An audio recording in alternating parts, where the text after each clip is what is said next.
ધર્મના મહર્ષિ નાગેન્દ્ર વ્યાખ્યાન આપવાનું ઓછું પસંદ કરે.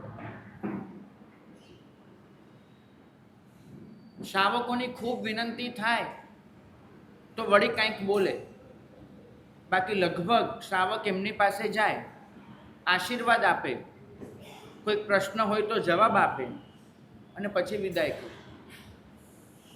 પ્રવચન વગેરેમાં લગભગ એમને રસ નહીં. જ્ઞાન એટલું બધું, ભણેલા એટલું બધું, પણ જ્યારે અભિવ્યક્ત કરવાનું આવે ત્યારે લગભગ એમનો નિષેધ હોય, મનાઈ હોય. ક્યારેક તમારા જેવા કોઈ સુગ્ન શ્રાવક એમને પૂછવા ગયા કે સાહેબ, પ્રશ્ન લઈને આવ્યો છું કે આપ વ્યાખ્યાનને આપવાનું આટલું પસંદ કેમ નથી કરતા? આપ લગભગ જ્યારે પણ વિનંતી આવે છે ત્યારે હસીને ટાળી કેમ દો છો, આપતા કેમ નથી? મહર્ષિએ કહ્યું કે જો ભાઈ, એક કામ કર, આ જે ઘરમાં મારી વસ્તી કરી છે મેં, એ ઘરમાં જઈ અને ગોળ અને ખાંડ બે વસ્તુ લઈ આવું. પેલો લેવા ગયો, ગોળ લાવ્યો, ખાંડ લાવ્યો. મહર્ષિએ કહ્યું કે ભાઈ, ખિસ્સામાં રૂમાલ છે? તો કે છે સાહેબ. તો કે આંખ આગળ બાંધી દે. ઓલાએ રૂમાલ બાંધ્યો. મહર્ષિએ કહ્યું કે હવે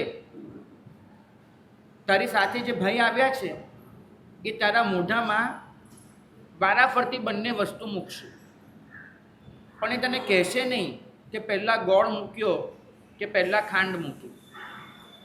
બંનેમાંથી એક વસ્તુ પહેલાં મૂકાશે, બીજી પછી મૂકાશે. તો કે સારું. આંખે પાટો બાંધ્યો.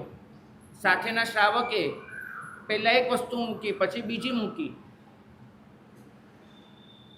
પાણી વાપરીને મોઢું ચોખ્ખું કરી તૈયાર થયો પેલો શ્રાવક. એટલે મહર્ષિએ પૂછ્યું કે ભાઈ, પહેલાં ગોળ હતો કે પહેલાં ખાંડ હતી? તો સાહેબ પહેલાં ગોળ હતો. તો કે પછી ખાંડ હતી. મહર્ષિ કે તદ્દન સાચું, પણ તને કેવી રીતે ખબર પડી? તે તો જોયું નથી કે પહેલાં ગોળ પછી ખાંડ, તને કેવી રીતે ખબર પડી? તો સાહેબ પણ સ્વાદ તો આવે ને. તો કે બંને મીઠાશ હોય, બંને શેરડીમાંથી જ બનેલી વસ્તુ, તને ખબર કેવી રીતે પડી? તો સાહેબ બંનેની મીઠાશમાં ઘણો ફરક. તો એકસરખી થોડી હોય બંનેની મીઠાશ. ગોળની મીઠાશ બિલકુલ જુદી, ખાંડની મીઠાશ જુદી. તો કે ભાઈ એક કામ કર, આ લે કાગળ અને પેન લે. હવે તું મને લખી આપ કે બંનેની મીઠાશમાં ફરક શું છે. ગોળની મીઠાશ અને ખાંડની મીઠાશ, એ બંનેમાં ફરક શું છે એ મને લખીને આપ. બરાબર? ગોળની મીઠાશ કેમ જુદી કહેવાય અને ખાંડની મીઠાશ કેમ જુદી કહેવાય એ તું લખીને આપ. પેલો કે સાહેબ લખવાનું તો નહીં ફાવે, તો મને બોલીને સમજાવ. તો સાહેબ બોલી પણ ન શકાય, એ વસ્તુ ન બોલી શકાય. તો શું? તો કે સાહેબ એ તો અનુભવ કરવો પડે ને. તમે જીભમાં ખાંડ મૂકો, ગોળ મૂકો એટલે અનુભવ થાય. મહર્ષિ કે ભાઈ, કદાચ મારે તને આ જ સમજાવવું છે. અમારે ખરેખર જેના વિશે વાત કરવાની છે ને, એ બધી જ વસ્તુ અનુભવ જ્ઞાનની છે. અમારે વાત કરવાની છે આત્માની, જે શબ્દ ગમ્ય છે જ નહીં, જે છે અનુભવ જ્ઞાનની વસ્તુ. અમારે વાત કરવાની છે પરમ તત્વની, સિદ્ધિ ગતિની, જે પણ શબ્દ ગમ્ય નથી. આત્માનો એક પણ ગુણ બોલીને સમજાવી નથી શકાતો. અને સિદ્ધિ ગતિનું સ્વરૂપ એ શબ્દનો વિષય નથી, એ પણ બોલીને સમજાવાતું નથી. અને આ સમગ્ર જગતમાં જે સૂક્ષ્મ સ્તરે અસ્તિત્વ છે એની વાત કરવા માટે પણ શબ્દો ખૂટી પડે છે. ન આત્માનું અસ્તિત્વ શબ્દોથી સંભવિત છે સમજાવવું, ન સિદ્ધિ ગતિનું વર્ણન કરવું સંભવિત છે, ન આ જગતમાં જેટલું પણ સૂક્ષ્મ તત્વ છે એનું વર્ણન સંભવિત છે. ભાઈ, જેટલું પણ બોલવાનું છે એ બધું જ અસંભવિતની કોટીમાં છે, બધું શબ્દાતીત છે, માત્ર અનુભવથી સમજાય એવું છે. તો જે બોલી શકાય છે એ સમજાવવાની જરૂર નથી, અને જે ખરેખર સમજાવવાનું છે એને બોલી શકાતું નથી. હું વ્યાખ્યાન વાંચું શું કામ? પ્રશ્ન આ છે. ભાગ્યશાળી અમારા ગુરુઓ અમને કાયમ કહે કે જે પણ બધું અનુભવ ગમ્ય છે એને આપણે શાસ્ત્રો દ્વારા સમજવાનો પ્રયત્ન કરીએ છીએ, ત્યાં ખોટ આવે છે. જે માત્ર અનુભવથી જ સમજાય છે એના માટે હું લાખ શબ્દ વાપરીશ, તમને ખરેખર નહીં સમજાય. ગોળની મીઠાશ એના હું ગમે તેટલા શાસ્ત્ર રચું, તમને તો જ એ સમજાય કે તમારા મોઢામાં મોઢું ખોલીને ગોળ મૂકી દો, ત્યાં સુધી ન સમજાય. તમારામાંના કેટલાય લોકો પૂછવા આવે કે સાહેબ આત્મિક આનંદ એટલે શું, અમને સમજાવો. શું સમજાવ્યું? એની આગળ અમે એક જ કહીએ કે ભાઈ અમે મૂંગા છીએ. કેમ કે જે તમારે પોતે અનુભવથી સમજવાનું છે એ કોઈ પણ સાધુ એ તમને શબ્દોથી સમજાવી નહીં શકે. યતો વાચો નિવર્તન્તે અપ્રાપ્ય મનસાસર. જ્યાં આગળ મનના વિચારો ખૂટી પડે છે, જ્યાં આગળ શબ્દની તાકાત ખૂટી પડે છે, એવું તત્વ એનો અમે અનુભવ કરવા માટે આવ્યા છીએ. આપણે ત્યાં બોલવાનું બહુ જ વધી ગયું છે, બહુ એટલે બહુ જ. શાસ્ત્રોના પદાર્થો એના વિશે એટલી બધી વાતો થાય છે કે એમાં જે ખરેખર અનુભવ કરવાનો છે એ છૂટી જાય છે. મને તો હજુ સુધી પ્રશ્ન છે કે અમારા વ્યાખ્યાનની સાર્થકતા શું? વાંચું છું રોજે પાઠ પર આવીને, અહીંયા હો કે બીજો હો, પ્રશ્ન તો ચોક્કસ રહે છે. કારણ કે તમે લોકો સાંભળીને એટલા ટેવાઈ ગયા છો, એટલા બધા, કે હવે સાંભળવું એક માત્ર તમારા માટે ધર્મ બની ગયો છે, પરિવર્તન નથી રહ્યું. જે ક્ષણે આ ધર્મ ક્રિયા બની, પરિવર્તનની ગુંજાઈશ ઘટી, એ ક્ષણે અમારું વ્યાખ્યાન એ વર્થ પુરવાર થયું. વ્યાખ્યાન ગમે છે, પરિણમતું નથી. તમે બહાર નીકળીને ચોક્કસ કહો છો કે આજે મારા સાહેબે બહુ સરસ પદાર્થો પીરસ્યા, બહુ સરસ વાતો કરી, પણ ક્યારે એમાંની કઈ વાત તમારા જીવનને અડકી ગઈ? લગભગ નથી બનતું. બધા ખૂબ બખ્તરબંધ થઈને આવો છો, બુલેટ પ્રૂફ જેકેટ તમારી પાસ પહેરેલા હોય છે. અમે ગમે તે કહીશું, તમે કરવાના એ જ છો કે જે તમારા મનનું છે. આમાંનું કશું પણ એ તમારી અંદર લગભગ પરિવર્તન નથી લાવતું. ઉપરથી કદાચ એવું બને છે કે વ્યાખ્યાન વાંચીને સાધુ ખુવાર થાય છે, કારણ કે વ્યાખ્યાન વાંચતા પહેલાં એક મહેનત કરે છે કે કેવી રીતે લોકોને પ્રભાવિત કરી શકાય. વ્યાખ્યાન વાંચતી વખતે એના મનમાં રહે છે કેવી રીતે આકર્ષિત કરી શકાય. વ્યાખ્યાન વાંચ્યા પછી મનમાં રહે છે કે 2 જણ આવીને કહેતો સારું કે ભાઈ સારું વ્યાખ્યાન હતું. ત્રણેય સમયે અમે સતત પરમાં રમીએ છીએ. દેવચંદ્રજી મહારાજે લખ્યું કે વચન તે બાધક ભાવ. જેને અનુભવ જ્ઞાન મેળવવું છે એના માટે પ્રવચન એટલે કે વચન એ બાધક બનીને ઊભું રહેશે. કેમ કે તમે જેટલું પણ બોલશો એટલા અનુભવથી દૂર જશો. છતાંય બોલવું પડે તો મુનિ અનિદાન ન બોલે. કારણ વગરનું મુનિ ક્યારેય બોલે નહીં. મુનિ બોલશે તો એના માટે 4 જ કારણ આ શાસ્ત્રોએ આપ્યા છે. અમે 4 જ કારણે તમારી આગળ બોલી શકીએ છીએ. જેમ વાપરવાના કારણો છે એમ બોલવાના કારણ છે. પહેલું કારણ લખ્યું છે જીન ગુણ સ્તવન. પરમાત્મા તત્વના ગુણો અમે તમને સમજાવી શકીએ, એમનું સિદ્ધત્વ, એમનું સર્વજ્ઞત્વ, એમનો વૈરાગ્ય અને એમનું વિતરાગત્વ, એમનું સર્વજ્ઞત્વ અને એમની કરુણા. પરમ તત્વના અનંત ગુણો અમે તમને સમજાવી શકીએ તો ભાષા સૌથી પહેલી એના માટે અમારે બોલવાની. કેટલા ભગવંતોએ કેટલી મહેનત કરી તમારા સુધી એ અનંત ગુણોને પહોંચાડવાના. જીન ગુણ સ્તવન એ પરમ તત્વની ઝાંખી અમે તમને કરાવી શકીએ એના માટે સૌથી પહેલી ભાષા વાપરવાની છે. 2 નિજ તત્વ દર્શન. અમે તમને એ સમજાવી શકીએ કે તમારી અંદર શું પડ્યું છે. પરમ તત્વની આંગળી પકડાવી શકીએ એ પહેલું કારણ તમારી અંદરની જ્યોત જગાડી શકીએ બીજું કારણ, ખુલ્લી આંખે પરમાત્મા સુધી પહોંચાડી શકીએ પહેલું કારણ, બંધ આંખે અંદરના પરમાત્મા સુધી લઈ જઈ શકીએ બીજું કારણ. સાધુ દેશના આપે, સાધુ વ્યાખ્યાન આપે તો કાં તો પરમ તત્વના ગુણોની ઝાંખી કરાવવા માટે, કાં તો તમારી ભીતર બેઠેલા પરમ તત્વની ઓળખાણ કરાવવા માટે. આ બીજું કારણ થયું, નિજ તત્વ દર્શન. ત્રીજું કારણ લખ્યું છે ભવ્ય પ્રતિબોધન.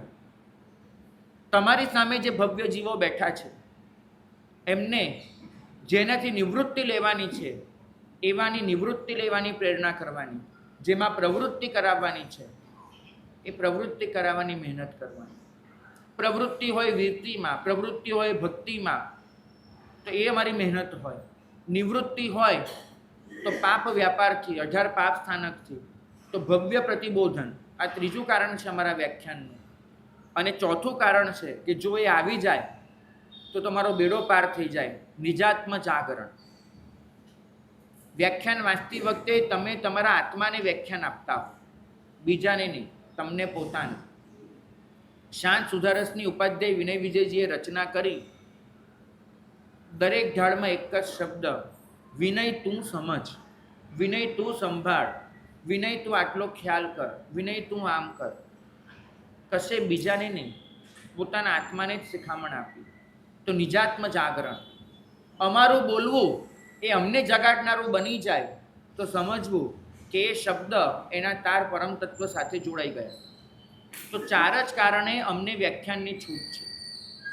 જીનગુણ દર્શન, જીનગુણ સ્તવન, નિજ તત્વ દર્શન, ભવ્ય પ્રતિબોધન અને નિજાત્મ જાગરણ.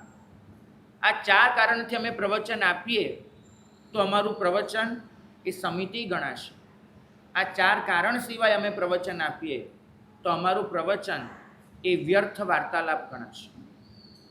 તમે અમારી પાસે જ્યારે આવો છો સાધુ પાસે, તો સાધુ સાથે કઈ વાત કરવી એનો વિવેક ખરેખર કેળવવા જેવું છે, ખરેખર કેળવવા જેવું છે. ક્યાંક ને ક્યાંક તમારો સંસાર તમે અમારી પાસે મૂકીને જાઓ છો. અમારી પાસેથી આ 4 વસ્તુમાંથી કોઈ એક વસ્તુ લઈ શકો તો બહુ સારું, પણ એ ન લઈ શકો તો તમારું કશું અહીંયા મૂકીને ન જાઓ એટલું તો ખાસ ભલામણ કરવાનું. ભાગ્યશાળી અમે લોકો તો ટપાલી છીએ.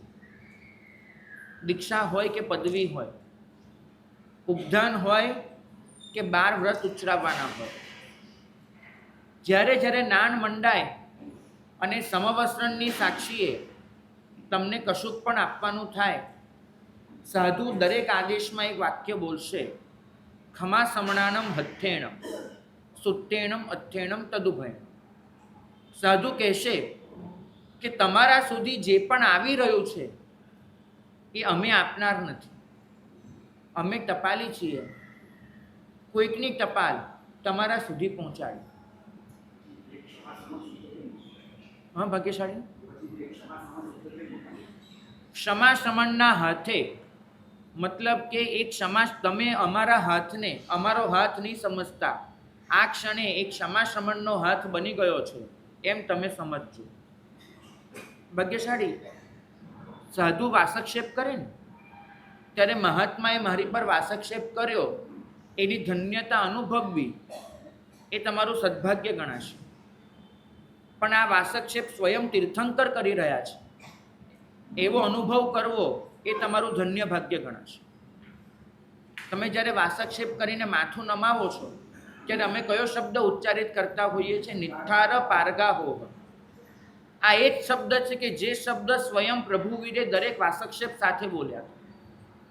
આ એ જ શબ્દ છે કે જે આશીર્વાદ આપવાની અમને એકમાત્ર છૂટ મળી છે વાસક્ષેપ સાથે. આનો એટલો જ અર્થ થાય છે કે ભાગ્યશાળી, તું આ સંસારનો નિસ્તાર કરજો. તારી જે પણ પ્રતિજ્ઞા છે એનો તું પાર પામનારો થજો.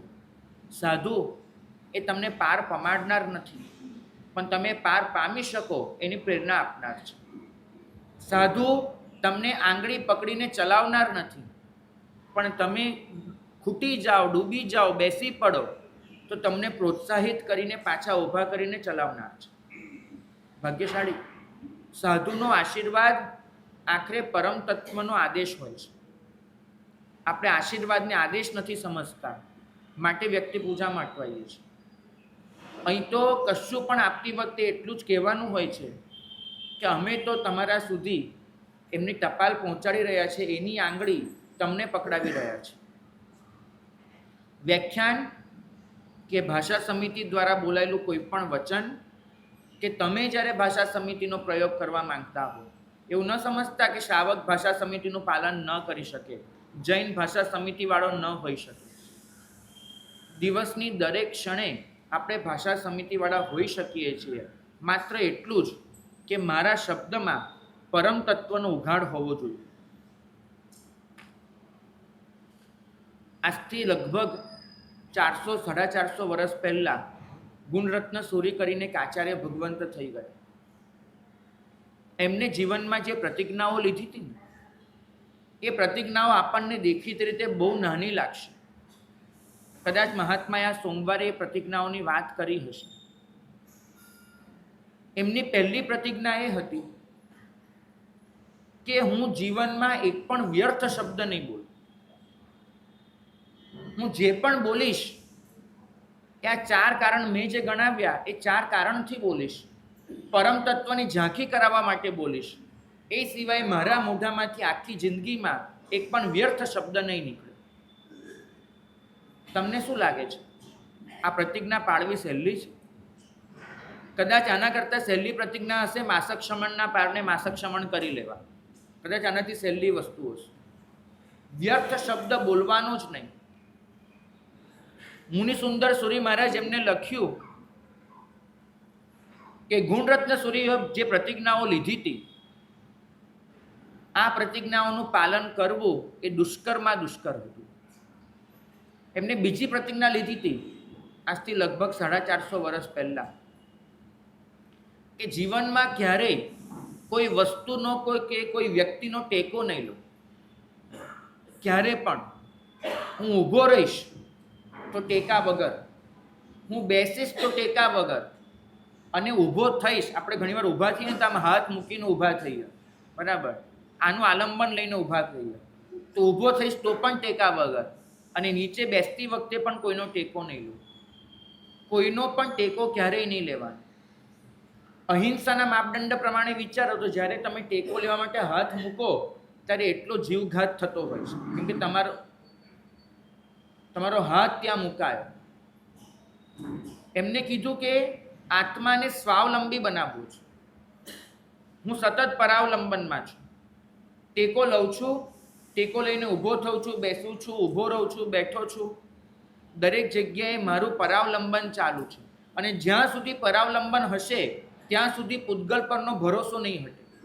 મારો ટેકો પણ એની નિશાની છે કે પૂતગલના આધારથી ઊભો થઉં છું ને બેસું છું. મારે જોઈતું જ નથી. તમે છે ને 24 કલાક માટે ખાલી આ નિયમ કરી જોજો. એક પણ નિરર્થક શબ્દ બોલવો નથી અને ટેકો ક્યારેય લેવો નથી 24 કલાકમાં.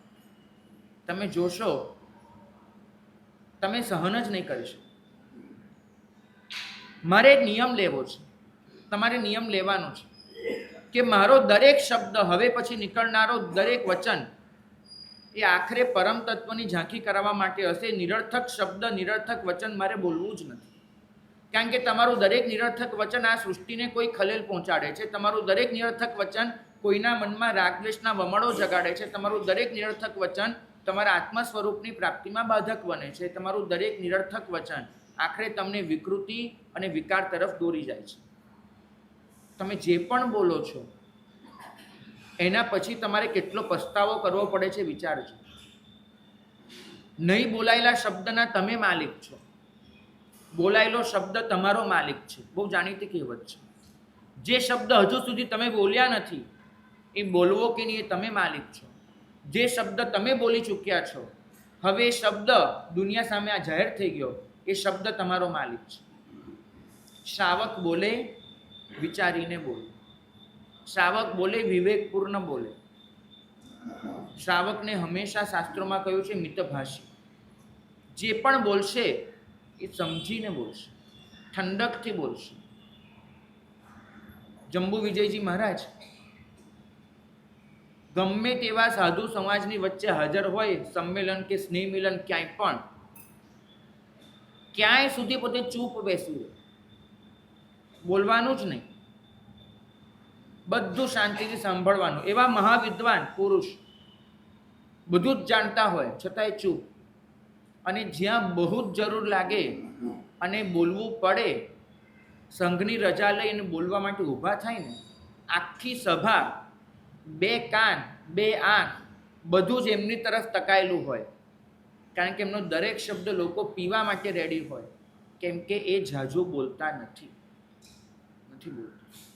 તમારો શબ્દ એ તમારી તાકાત બને જો ભાષા સમિતિવાળા હો તો. મને કદાચ એવું લાગી રહ્યું છે કે ભાષા સમિતિને માત્ર આધ્યાત્મિક કક્ષાએ જોવાની જરૂર નથી, તમારા સંસારની કક્ષાએ પણ ભાષા સમિતિ આટલી જ ખપ લાગી શકે છે. કેમ કે તમારા જીવનના ઘણા વિવાદો એ માત્ર તમારું નિરર્થક બોલવાનું અથવા તો સાવચેતીપૂર્વક ન બોલવાનું પરિણામ છે. તમારા જીવનના ઘણા પશ્ચાતાપો, તમારા જીવનની ઘણી દુર્ઘટનાઓ આખરે તો તમારી જીભ લપસી ગઈ એનું પરિણામ છે. જો આજે ભાષા સમિતિ પ્રભુની એ આ વિશ્વ સામે બરાબર પ્રસ્તુત થઈ હોત, હિતમ મિતમ પથ્યમ તથ્યમ આ સિદ્ધાંત આ વિશ્વને જો અપાયો હોત, તો આ વિશ્વમાં કદાચ આટલા બધા બફાટ, આટલા બધા લડાઈ ઝઘડા થતા જ ન હોત. અહીં તો વિચાર્યા વગરના નિવેદનો આપી દેવાય છે, અને નિવેદનો આપ્યા પછી એના પરિણામ કેટલા ભયંકર આવે છે એનો કોઈ જ ખ્યાલ નથી. પશ્ચાતાપથી આપણે હંમેશા સળગતા રહીએ છીએ કે શું કામ આવું બોલાયું, કેમ બોલાયું, અને છતાં પણ પ્રભુની ભાષા સમિતિને આપણે સમજવા તૈયાર નથી. વચન ગુપ્તિ એ તમારી બોલવાની ઈચ્છા પરની લગામ છે. મનુષ્યની જીભ સતત બોલવા ઝંખતી હોય છે. એને અવાજ કરવો છે, એને બોલવું છે, લગામ રાખવી પડશે. નહીં તો આ જીભે જ જેટલા અનર્થો વેર્યા છે, ઇતિહાસ એનો સાક્ષી છે. મને ખબર છે, કોઈને પણ સંભળાવી દેવું, કોઈને પણ ચાટ પાડી દેવા, કોઈનું પણ ઉઘાડું કરી દેવું કેટલું ગમે છે. કોઈ ઘોંઠો પડી જાય ને, અંદરથી એક પાશવી આનંદ મળે છે. શાસ્ત્રો એમ લખે છે કે આ જીવનમાં જેને બીજાને પોતાની જીભથી હેરાન કરવાનું ગમે છે, એનો આવતો જન્મ પરમાધામી તરીકે થાય તો કોઈ નવાઈ નથી. દેવગતિમાં જશે પણ પરમાધામી બનશે, કેમ કે બીજાની પીડાને તમે આનંદ ગણવાનું શીખ્યા છો.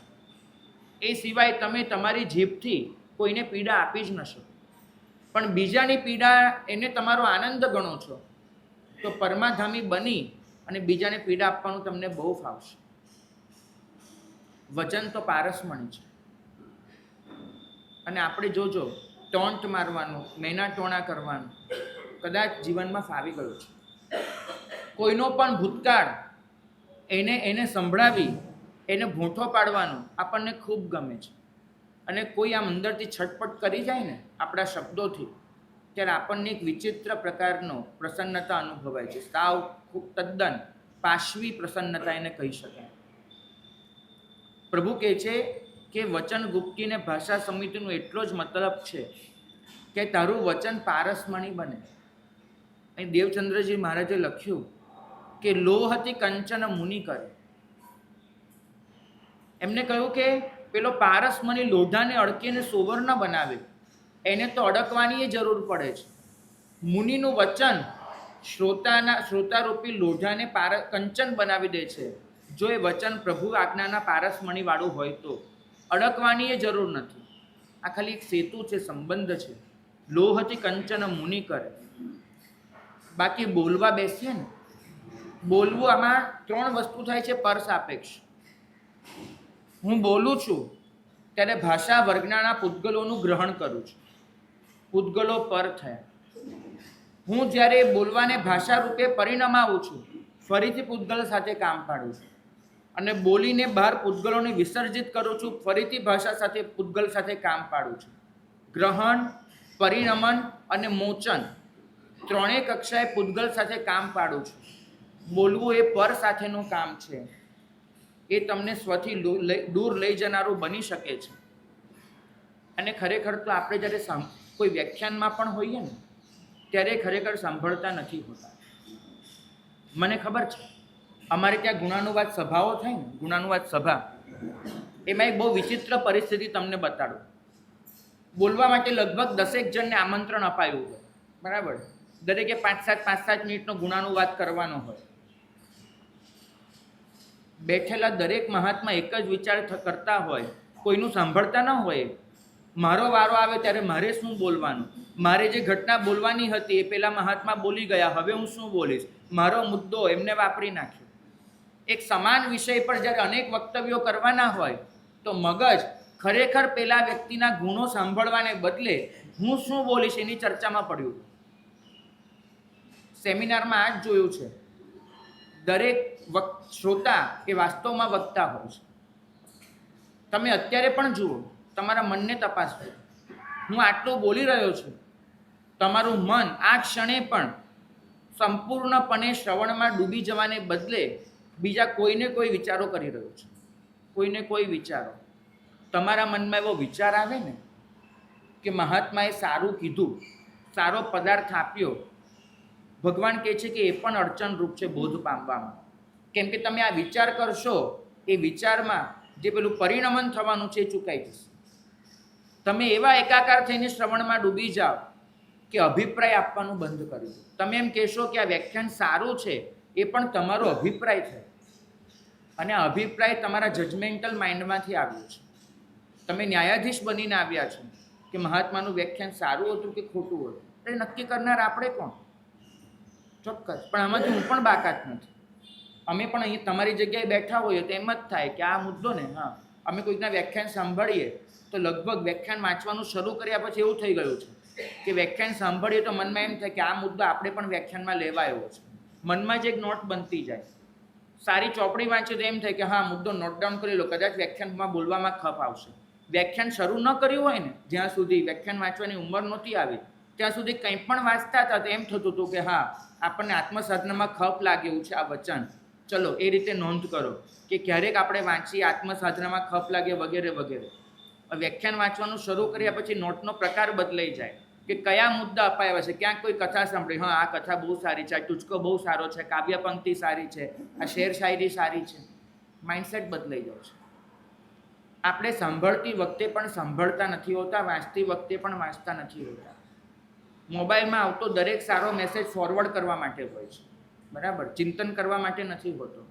અને કદાચ સાંભળેલું દરેક વચન એ કાં તો વિરોધ કરવા માટે હોય છે, કાં તો અભિપ્રાય આપવા માટે હોય છે, કાં તો કોઈકને સંભળાવવા માટે હોય છે. ઘરે જઈને પણ કંઈક સારું સાંભળીને આવ્યા હોય એટલે પહેલો શબ્દ હશે, અરે સાંભળ્યું, આજે તમે વ્યાખ્યાનમાં નહોતા આવ્યા પણ કેટલી સરસ વાત કરી છે, તમે સાંભળો. તમે ત્યાં જઈને પણ મૌન નથી થઈ જતા. મૌન નથી થઈ જતા. હા, અહોભાવ હોય, અભિવ્યક્ત કરવાની જરૂર હોઈ શકે, પણ પહેલાં અંદર એને પરિણમવા દો, પહેલાં પચવા દો. અહીંયા તો એમ કહે છે કે જમીને ઉઠો ને પછી 10 મિનિટની વામકુક્ષી કરજો. સાધુ માટે નથી લખ્યું, તમારા માટે. 10 મિનિટ આડા પડખે પડી જજો, જે ખાધું છે એને થોડુંક ઠરવા દેજો, થોડુંક પચવા દેજો, બરાબર? આ બહેનોને પૂછો, બહેનો તમે સુખડી બનાવો, મોહનથાળ બનાવો, કાંઈ પણ બનાવો તો તમે જ્યારે ગેસ પરથી ઉતારો, બરાબર, સુગંધ તો કેવી સરસ આવતી હોય છે, ડ્રોઈંગ રૂમ સુધી ખબર પડતી હોય કે સુખડી બની, આ બન્યું, તે બન્યું. પણ તમે થાળીમાં એને કાઢો પછી શું કરો? તરત ને તરત પીરસી દો? તરત ને તરત પેલા ચોસલા પાડો? નહીં. એને તમે શું કરશો? ઠરવા દેશો, જામવા દેશો, બરાબર? તમને ખબર છે સૌથી વધારે ઠારવાની કળા જેમાં વપરાય ને, એના માટે ખાસ મીઠાઈના શબ્દમાં એક ઠાર શબ્દ ઉમેરવો પડ્યો. મોહન ઠાર હતો, આપણે મોહન થાળ કરી નાખ્યું. એને ઠાળ નથી, લોકોને મોહ પમાડે એવી રીતે ઠારવાની કળા જેમાં વાપરવી પડે. મૂળ મીઠાઈનું નામ હતું મોહન ઠાર. તમે એવી રીતે એને ઠારી રહ્યા છો. બાકી મોહન ઠારતા ન આવડે ને તો અંદર છે ને પેલા કણિયા કણિયા થઈ જાય, ઉબડ ખાબડ થઈ જાય. આમ જે લીસવા મોઢામાં મૂકો અને ઓગળી જાય એવો મોહનથાળ બને નહીં, દેવું પડે. ભાગ્યશાળી એટલું કહું, ગરમ ગરમ ઉતરેલું તો આ લોકોય નથી પીરસતા, એને ઠરવા દે છે. પહેલાં હું તો વ્યાખ્યાનને ઠારું મારી અંદર, પછી કહેવા જવું ને. પણ આપણે તો સીધું ફોરવર્ડ કરવા બેસી જઈએ, કશું ઠરવા ન દઈએ, ચોસલા ક્યાંથી પડે? પછી કશું જ ન થાય. હંમેશા દરેક વસ્તુ એમાં આપણે ચઢિયાતા પુરવાર કરવાની કોશિશ કરીએ છીએ. મેં જે વ્યાખ્યાનની વાત વર્ણવી એનું કારણ એ છે, બે વક્તા જ્યારે આ પાઠ પર બેઠા હોય છે ત્યારે દરેક વક્તા એમ વિચારતો હોય છે કે બીજા કરતાં મારું વ્યાખ્યાન ચઢિયાતું કેવી રીતે પુરવાર થાય. બરાબર છે? આ આપણા મનની વિચારધારા છે. આ ભાષા સમિતિ નથી. ભાષા સમિતિમાં તો એક જ વસ્તુ જોવાય છે કે તમે તમારા દ્વારા પરમ તત્વનું ઉઘાડ કરી શક્યા કે ન કરી શક્યા. બસ આટલું જ જોવાતું હોય છે. એમાં ક્યારે એ નથી જોવાતું હોતું કોણ કેટલું સારું બોલ્યું અને કોણ કેટલું પ્રભાવક બોલ્યું. આ નથી હોતું. ભાગ્યશાળી અહીં તો એક જ વસ્તુ લખી છે કે તમારી અંદર જે છે એ બધાની સાથે વહેંચી દો. બસ આટલું જ છે. વ્યાખ્યાન એ પ્રસાદી છે. તમે જે વાપર્યું છે એ વહેંચવા માટે. એમાં ચડિયાતા પુરવાર થવાનું, છાપ પાડવાનું આ બધું અંદર આવતું જ નથી. હા, સારું છે. એવું થતું હોય તો બહુ સારું છે ભાગ્યશાળી, પણ એવું થવું જોઈએ. જો ન થાય અને આપણે માત્ર એક જ કોશિશ કરતા હોઈએ કે અરે અહીં તો એમ કીધું કે કોઈનો જય થજો, કોઈનો પરાજય થજો, એવું પણ તમારે નથી બોલવાનું. 10 વૈકલ્પિક સૂત્રમાં 7મા અધ્યયનમાં અમારા માટે જે માપદંડો આપ્યા છે, તમે શું બોલશો શું નહીં બોલો, શંકા હોય સહેજ પણ એવું નથી બોલવાનું. કોઈને કોઈ પણ રીતે અડચણરૂપ બને નથી બોલવાનું. તમને એમ થાય છે કે આ બોલવાથી કોઈ ફાયદો નથી બોલવાનું. 8મા અધ્યયનમાં તો એમ કીધું કે બહુમ સુનેહી કન્નેહી બહુમ અચ્છીમ પેચ્છઈ નય દીક્ષમ સુયમ સવ્વમ ભિક્ષુ અખાઉ મરી હૈ. આ દુનિયામાં તમે જ્યાં પણ જશો એટલું જોવા મળશે. આ દુનિયામાં જ્યાં પણ જશો એટલું સાંભળવા મળશે. પણ તમે જે જુઓ છો, તમે જે સાંભળો છો એ બધું જ બોલવાનો તમને હક નથી મળી જતો. બિલકુલ નથી મળી જતો. ભાગ્યશાળી એક દિવાલ ઊભી કરવી પડે, એક ઝાંપો મૂકવો પડે કે કેટલી માહિતીને હું મારા સુધી પહોંચવા દઈશ. જો તમે એ ન કરી શકો, દિવાલ ઊભી ન કરી શક્યા અને જે પણ આવે દરેક માહિતીને આપવા જ દેશો અને એનું કથન કર્યા કરશો તો એ વિકથા બની જવાની છે. મને ખબર છે અહીં નીચે જમણવાર હોય ને તમે બહાર નીકળો તો તમે અભિપ્રાય આપતા હો રસોઈ કેવી બની હતી, વ્યાખ્યાનમાંથી બહાર નીકળો ને અભિપ્રાય આપતા હો કે વ્યાખ્યાન કેવું હતું. માનસિકતામાં તો કોઈ ફરક ન પડે. આખરે તમે અભિપ્રાય આપવામાં જ ઊભા રહ્યા. આ શાસન તો એમ કહે છે કે અભિપ્રાય આખરે અહંભાવની નિપજ છે. તારે પામી લેવાનું છે. અભિપ્રાયો નથી આપવાના તારે કે કેવું હતું કેવું નહીં, બિલકુલ નહીં. હા, આનંદ ચોક્કસ વ્યક્ત કરાય. વ્યાખ્યાન પૂર્ણ થાય અને આપણે કહી શકીએ મહાત્માને કે મહાત્મા અમે કંઈક પામ્યા, અહોભાવ તો કહી શકાય. પણ એ પછી ત્રાજવું લઈને બેસી જઈએ એ જરૂરી નથી. અહોભાવ તો તમારી આંખમાં ડોકાવો જોઈએ. બૃહત્કલ્પ લઘુભાષ્ય એની છેલ્લી ગાથા પીઠિકાની, એમાં લખ્યું પીઠિકાની છેલ્લી ગાથામાં કે કયો શ્રોતા વધુમાં વધુ જ્ઞાન પામી શકે છે. તો ત્યાં લખ્યું છે કે જેનો ચહેરો કંઈ પણ સાંભળીને વિકસ્વર થઈ શકે છે, હસું થાય, આંખો આમ બોલકી થાય, એવો શ્રોતા એ વક્તા પાસેથી સાચું જ્ઞાન કઢાવી શકે છે. ત્યાં લખ્યું છે કે તમારા ચહેરા પર પ્રગટતું હાસ્ય એ કૂવામાં નાખેલી ડોલ બની જાય છે. તમારે કૂવામાંથી પાણી મેળવવું હોય તો શું કરવું પડે? ડોલ અંદર ડૂબાડવી પડે ને. એમ તમારા ચહેરા પરનું હાસ્ય એ વક્તાના હૃદયના રૂપી કૂવામાં પડેલી ડોલ બની જાય છે કે જ્યાંથી તમે તત્વ લઈને બહાર આવો છો. બરાબર. ઘણી વખત તમને એમ થાય કે દેરાસરમાં જઈએ તો પણ પૂતળીઓના દર્શન કરવાના, વ્યાખ્યાન વાંચીએ તો પણ પૂતળાઓના દર્શન કરવાના. તમને કોઈ એક્સપ્રેશન જ જોવા ન મળે, બધા આમ પૂતળાની જેમ બેઠા હોય તો પછી ત્યાં આગળ વક્તા છે આપોઆપ ડાઉન થઈ જવાનું છે. એટલું નક્કી માનજો. અહોભાવનું તો આ શાસન જ છે, અભિપ્રાયનું.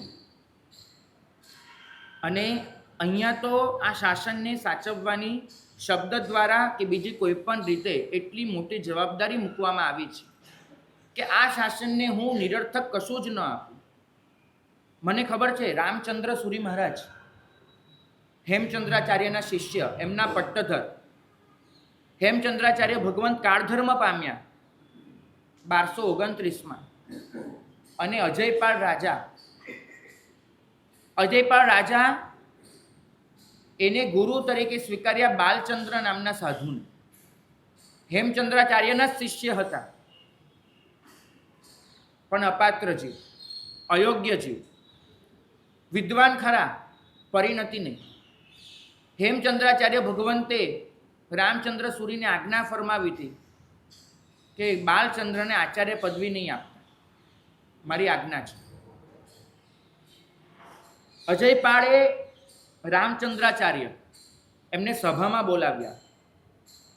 સભામાં બોલાવી આગતા સ્વાગતા કરી અને પછી વિનંતી કરી કે બાલચંદ્રને આચાર્ય પદવી આપો. જે જગ્યાએ કુમારપાળ બેઠા હતા એ સિંહાસન પર અજયપાળ બેઠા છે અને એની બાજુનું સિંહાસન પેલા સિંહાસન કરતાં ઊંચું એ હેમચંદ્રાચાર્યનું સિંહાસન હતું. ત્યાં બાલચંદ્ર બેઠા છે. રામચંદ્ર સૂર્યામ સામે ઊભા છે અને અજયપાળે કીધું કે આને આચાર્ય પદવી આપો. રામચંદ્રાચાર્ય એક જ વાત કરી, મારા ગુરુએ ના પાડી છે અને આચાર્ય પદવી નથી આપવાની, એટલે હું નથી આપવાનું. પણ તમારા ગુરુ રહ્યા નથી અને તમારે મારું માનવું પડશે. ઘણી જીત પછી રામચંદ્રાચાર્ય એક જ વાત કીધી કે આ શાસનને હું એવા એક આચાર્ય આપવા નથી માંગતો કે જેનાથી આ શાસન સાચવી ન શકાય. એક અપાત્ર જીવને આચાર્ય પદવી આપી હું શાસનની સુરક્ષાને જોખમમાં મૂકવા નથી માંગતો. મારાથી એ શક્ય નહીં બને. અપાત્ર અને અપાતી આચાર્ય પદવી એ શાસન સાથેની ખિલવાડ ગણાશે. હું નહીં કરું. મક્કમ થયા. અજયપાળે એ જ રાજસભામાં સેંકડો કિલો લાકડા મંગાવ્યા, લાકડા સળગાવ્યા. એ રાજસભામાં લાકડા સળગાવી એની ઉપર બધાની વચ્ચે તવો મુકાવ્યો. તમે નીચે પેલા આંબીલમાં ઢોસાને પુડલા બનાવો ને એ પેલો તવો કેવો હોય એવો તવો આખો તપાવડાવ્યો અને એ તવો એની સામે રામચંદ્રાચાર્યને આજ્ઞા કરી કે કાં તો આચાર્ય પદવી આપો કાં તો આ તવા પર બેસી જાઓ. રામચંદ્રાચાર્ય એ સભામાં આવ્યા ત્યારે આવો કશો જ એમને ખ્યાલ નહોતો, પણ પરિસ્થિતિ આવી છે. હસતા મોઢે એ રામચંદ્રાચાર્ય પોતે જૈન પણ નહોતા, મૂળ રીતે તો ચારણ હતા પોતે, અને ચારણ અવસ્થામાંથી દીક્ષા લીધેલી, પણ સત્વ એટલું, જૈન શાસન માટેનું સમર્પણ એટલું. એક જ શબ્દ બોલ્યા કે શાસનની સુરક્ષાની જવાબદારી મારી છે અને હું શાસનની સુરક્ષાને જોખમમાં નહીં મૂકું, ભલે મારી સાથે ગમે તે થાય. અને સૈનિકો પકડીને તવા પર બેસાડે એ પહેલાં સૈનિકોને કીધું કે બસ. પોતે ચાલીને સ્વયં એ તવા પર બેસી ગયા. તવો એટલો ગરમ, એમ કહેવાય છે કે 5 થી 7 મિનિટમાં આખું શરીર પ્રવાહી થઈને વહી ગયું. જેમ તમે પેલું એક માખણનો લોંદો એ ગેસ પર મૂકો, માખણ તો આપણે ત્યાં ન હોય તો ઘી થીજી ગયું હોય, અને થીજી ગયેલું ઘી એ ગેસ પર મૂકો અને જેવી રીતે ઘી પીગળી જાય એવી રીતે રામચંદ્રાચાર્ય આખા પીગળી અને વહી ગયા. મારે એ કહેવું છે કે જે શાસનની સુરક્ષા માટે આટલી હદ સુધીના બલિદાન અપાયા હોય, પ્રભુ કહે છે કે તારું દરેક વચન એ શાસનની સુરક્ષાનું વરદાન લઈને નીકળવું છે. તને બોલવાનો તો જ હક છે કે તું આ સૃષ્ટિને સ્નેહ આપી શકવાનો હોય. તને બોલવાનો તો જ હક છે કે તું સમાજને સંસ્કાર આપી શકવાનો હોય. તને બોલવાનો તો જ હક છે તું સંઘને સાધના આપી શકવાનો હોય. તને બોલવાનો તો જ હક છે કે તું આ શાસનને સુરક્ષા આપી શકવાનું. સૃષ્ટિને સ્નેહ આપવાનો છે, સંઘને સાધના આપવાની છે, સમાજને સંસ્કાર આપવાના છે, શાસનને સુરક્ષા આપવાની છે. આ સ્નેહ, સંસ્કાર, સુરક્ષા અને સાધના આમાંનું કશું જ અમે ન આપી શકીએ તો સમજવું કે અમારું વ્યાખ્યાન એ ભાષા સમિતિનું છે. ભાષા સમિતિ એટલું જ ઈચ્છે છે કે તમારું દરેક વચન એ આખરે વરદાન બનીને નીકળે. વચન વરદાન બનવું જોઈએ. ભાગ્યશાળી નિરર્થક શબ્દો એનું આ શાસનમાં કોઈ જ ખપ નથી, બિલકુલ ખપ નથી. ભણવા બેસીએ એ પહેલાં શબ્દ દેવની પૂજા કરવાની હોય છે. હરિભદ્ર સુરી મહારાજે ફરમાવ્યું કે તમે અભ્યાસ કરવા બેસો એ પહેલાં એને વંદન કરો, એનું નામ લઈને સ્મરણ કરો કે જેમને ગ્રંથની રચના કરી છે. તમે જોજો કે તમારો ક્ષયપશમ કેવો વધી જાય છે. આપણે સૂત્રો ભણીએ એ સૂત્રના રચયિતાનું સ્મરણ પણ નથી કરતા હોતા.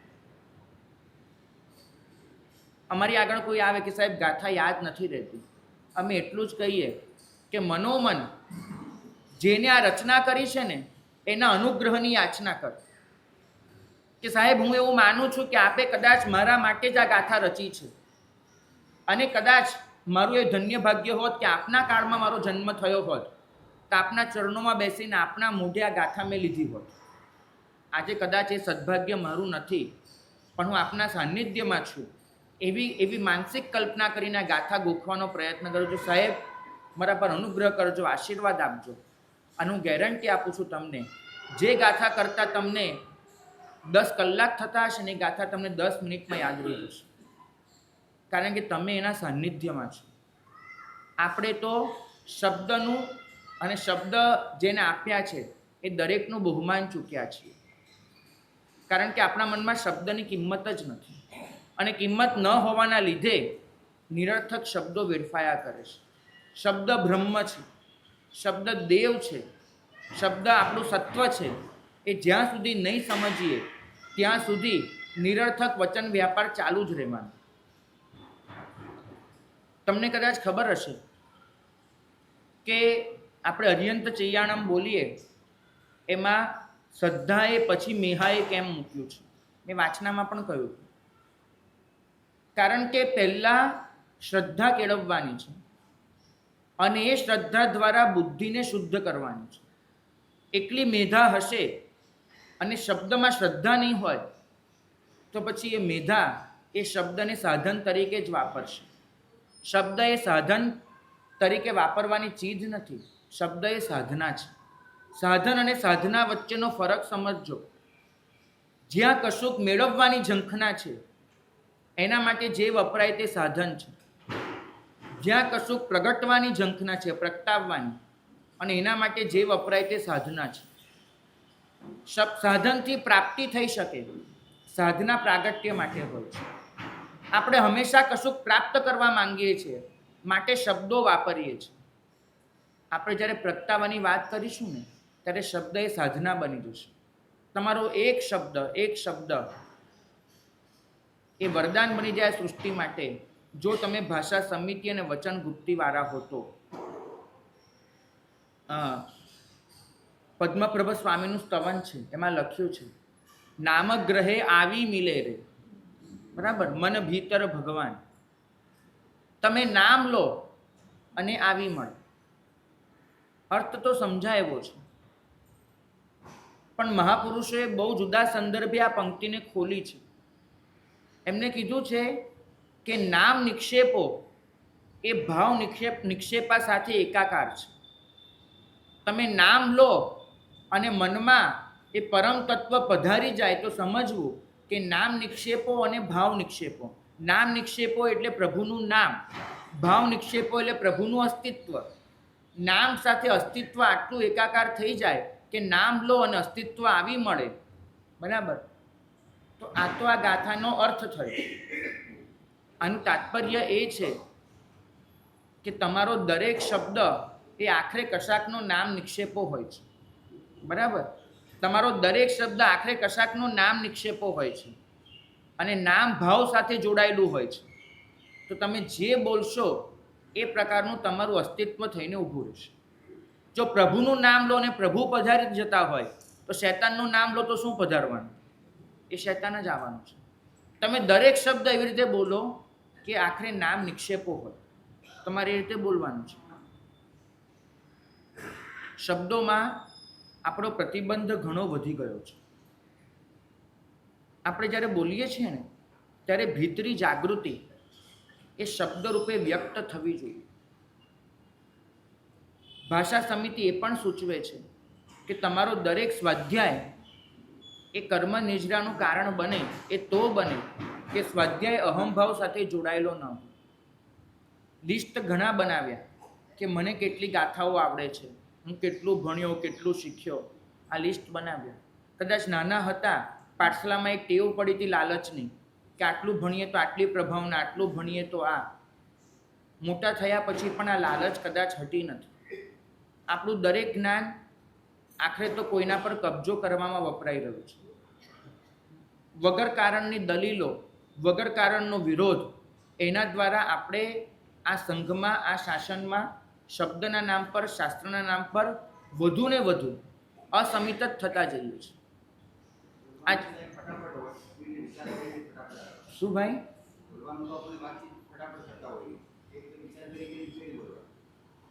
ભાગ્યશાળી બોલવાનું ફટાફટ કરતા હોઈએ તો બે જ રસ્તા છે. કાં તો બોલવાનું ધીમું કરી નાખો, કાં તો એ બોલવાની સ્પીડ કરતાં વિચારવાની સ્પીડ વધારી દો. બેમાંથી એક જ રસ્તા છે, બીજું કાંઈ જ નથી. ગાડી ફટાફટ ચાલતી હોય અને તમે કહો આટલી ઝડપથી જોવાનું કઈ રીતે, તો એક્સિડન્ટ સિવાય કોઈ રસ્તો નથી રહેવાનો. આજે શું થયું છે? બહુ ગંભીરતાથી તમારી આગળ એક પ્રશ્ન રજૂ કરવો છે. સાધુ જે બોલે છે ને એમાં પરમ તત્વ સાથે કેટલું જોડાણ છે તપાસતો નથી. એ પોતાની માનસિકતા, પોતાની હિંસકતા, શબ્દ વાપરું છું હિંસકતા, પોતાની અતૃપ્તિ, આ બધા માટે શબ્દોને વાપરે છે. એ તમારી આગળ શાસ્ત્રના નામ પર, સત્યના નામ પર એવી વાતો રજૂ કરે છે કે તમે વિખરાતા જાઓ, તમારી વ્યવસ્થાઓ ખોરવાતી જાય, તમે તૂટતા જાઓ, તમે વહેંચાતા જાઓ. દુનિયાનું સૌથી વધારે જનૂન એ ક્યારેય સ્ત્રી, સંપત્તિ, આ બધાના નામ પર નથી આપી શકાતું. જનૂન આપી શકાય છે સત્યના નામ પર. ખાસ માર્ક કરજો. આ દુનિયાએ સૌથી વધારે યુદ્ધો સહન કર્યા છે ને એ સ્ત્રી, સંપત્તિ, જમીન, આ બધાના નામ પર સહન નથી કર્યા. સહન કર્યા છે તો સત્યના નામ પર. આ દુનિયાએ સૌથી વધારે યુદ્ધો. આજે આટલા આતંકવાદના આ ચક્કરમાં આ ફસાઈ ગઈ છે દુનિયા. આતંકીને શું જોઈએ છે? એને સ્ત્રી જોઈએ છે? એને સંપત્તિ જોઈએ છે? એને જમીન જોઈએ છે? ના, એને જોઈએ છે એક જ વસ્તુ કે હું જે સત્યમાં માનું છું, હું જે અલ્લાહમાં માનું છું એમાં તમે પણ માનતા થાઓ. આ જેહાદી માનસિકતા, આ કટ્ટર માનસિકતા એ આપણે ત્યાં ખૂબ ફેલાઈ રહ્યું છે.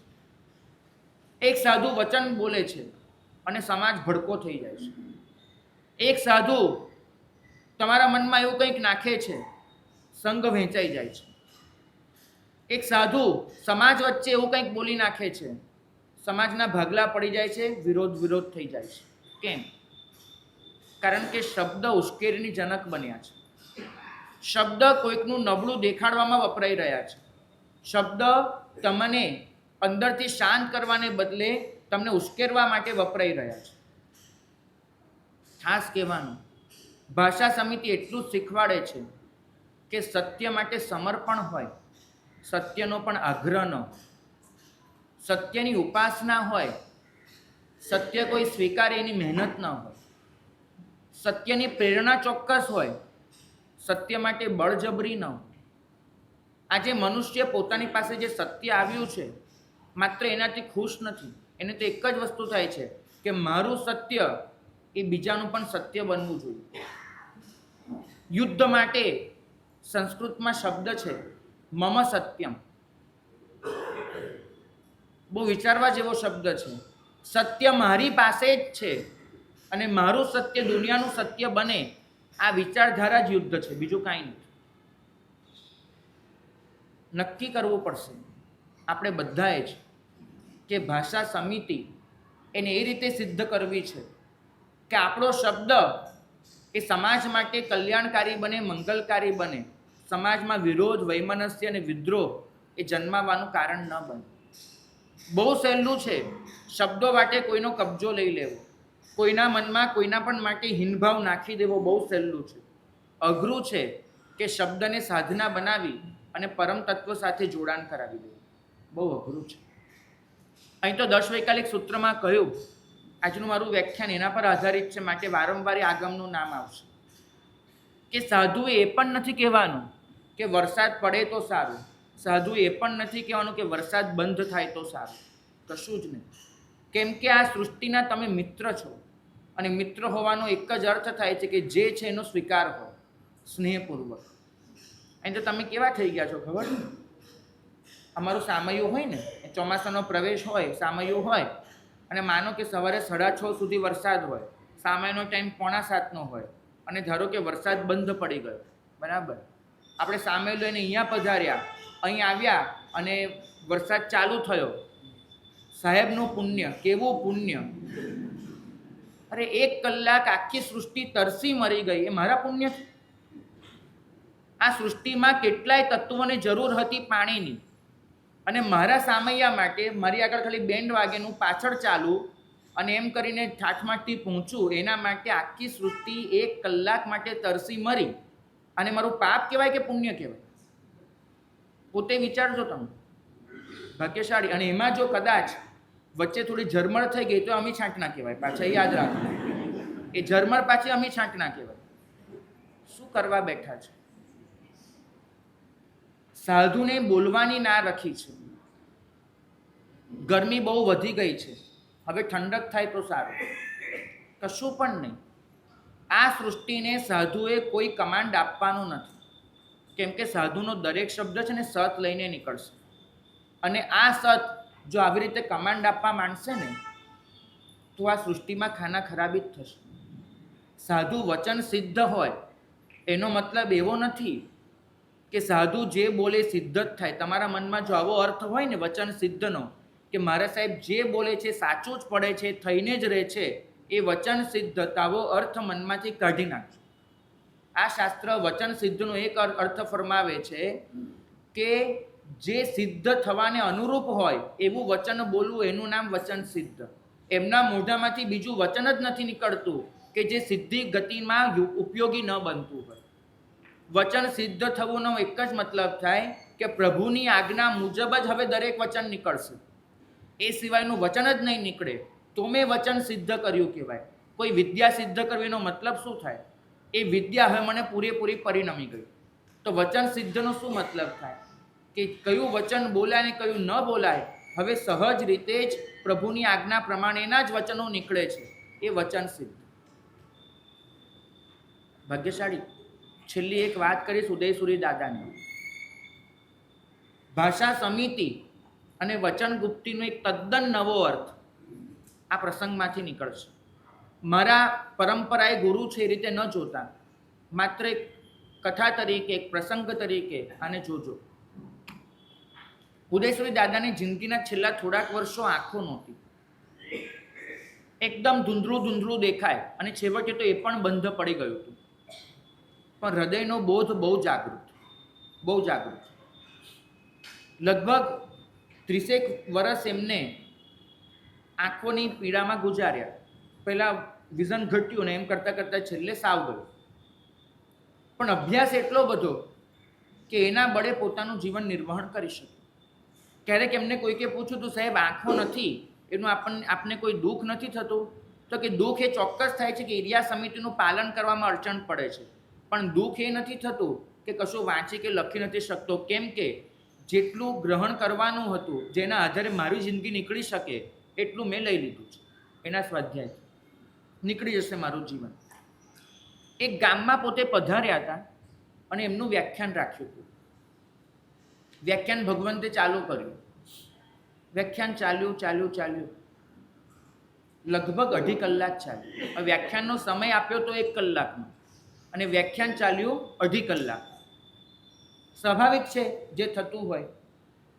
એ બોલતા હતા, 2.5 કલાક જેવું થયું, હજુ બોલવાનું ચાલુ. શિષ્યો આવ્યા, અને શિષ્ય આવી અને બહુ જ પ્રેમથી દાદાનો પગ દબાવ્યો અને દાદાને કીધું કે દાદા, હવે એક પણ શ્રોતા હાજર નથી. આપ બોલી રહ્યા છો પણ આપની સામે અત્યારે કોઈ જ બેઠું નથી, એક પણ શ્રોતા નથી. બરાબર. શિષ્યને સ્વાભાવિક રીતે થયું હતું કે દાદા તો આંખો નથી એટલે જોઈ શકવાના નથી. ઘડિયાળ તો સ્વાભાવિક રીતે ખ્યાલ એમને દેખાવાની ન હોય, એટલે અંદાજે જ વ્યાખ્યાન આપવાનું હોય, પણ એક પણ શ્રોતા નથી. અને સાહેબ આપ બોલે જાઓ છો. ઉદયસુરી દાદા એમને કીધું કે ભાઈ લગભગ છેલ્લી 30 મિનિટથી એક પણ શ્રોતા નથી એ મને ખબર છે. છેલ્લો શ્રોતા એ લગભગ 30 મિનિટ પહેલાં જતો રહ્યો તો એ મને ખબર છે. બરાબર? કારણ કે જેને આંખ ન હોય ને કાન બહુ સરવા હોય, એ જતો રહ્યો તો ખ્યાલ છે. તો સાહેબ, તો પછી આ વ્યાખ્યાન, તો કે આજે અચાનક આ બોલતા બોલતા એવું આમ અનુસંધાન થઈ ગયું હતું, એવી અંતસ્ફૂર્ણાઓ થઈ હતી. આજ સુધી મને વિચારમાં જે રહસ્યો નહોતા આવ્યા અમુક શબ્દોના, એ આજે ખુલી રહ્યા હતા. તે પ્રવાહને શું કામ અટકાવી દો? આખરે તો વ્યાખ્યાન સ્વના સ્વાધ્યાય માટે હોય છે. એ તો આપણે સ્વાધ્યાય કરતા હોઈએ અને કોઈ સાંભળી લે, એ વ્યાખ્યાન ભલે બની જતું, બાકી વ્યાખ્યાન તો સ્વના સ્વાધ્યાય માટે હોય છે. માનો કે કોઈ શ્રોતા હોય કે ન હોય, પણ મારે લયબદ્ધ જે પ્રવાહ હતો એને ખોરવવા નહોતો દેવો. કારણ કે આ પદાર્થો ફરીવાર મને ક્યારે મળત? આ અંતસ્ફૂર્ણા ફરીવાર ક્યારે જાગત? મારો તો બહુ સરસ સ્વાધ્યાય થયો, માટે હું પ્રવચન આપી રહ્યો હતો. ભાગ્યશાળી આટલી નિરાશંસ ભાવના. અહીં તો મને ખરેખર કહું છું કે તમે લોકો આજે આટલા છો, આવતીકાલે વ્યાખ્યાનમાં આવું અને અહીંયા માત્ર 5 જણ હોય ને, આમ હૃદયમાં બોકાસો બોલી જાય કે થોડું વ્યાખ્યાનમાં કંઈક બદલવું પડશે, આમ કરવું પડશે, તેમ કરવું પડશે. વ્યાખ્યાન કોની સામે વાંચવું? કદાચ મારી નારાજગી એ ચહેરા વાટે, વચન વાટે પ્રગટ બી થઈ જશે કે ભાઈ કશું જ નહીં, અડધો કલાકથી કોઈ શ્રોતા નથી અને છતાંય વ્યાખ્યાન વાંચે ચાલુ જ રહે. મારે કદાચ આ કક્ષાએ પહોંચવું છે. આ ભાષા સમિતિ છે. તમે કોઈને પમાડવા માટે બોલી જ નથી રહ્યા, તમે સ્વને સ્વાધ્યાય કરવા બોલી રહ્યા છો. 4 વાત ઘૂંટીને નીકળજો. કાં તો જીનગુણ દર્શન, જીનગુણ સ્તવન, એના માટે તમારું વચન હોય, કાં તો નિજતત્વ દર્શન માટે હોય, કાં તો ભવ્ય પ્રતિબોધન માટે હોય, કાં નિજાત્મ જાગરણ માટે હોય. જો આ વસ્તુ આવી ગઈ ને જીવનમાં, તો તમારું દરેક વચન એ પ્રભુનું વરદાન બની જશે. તમારી જીભ એ પ્રભુનું સાધન બની જશે. તમારી વાણી એ પ્રભુનો અનુગ્રહ બની જશે. અને તમને દરેક ક્ષણે એમ થશે કે આખરે હું તન્મય છું. બસ આ અષ્ટપ્રવચન માતાના સહારે આપણે અવસ્થા સુધી પહોંચીએ, એ જ મંગલ કામના.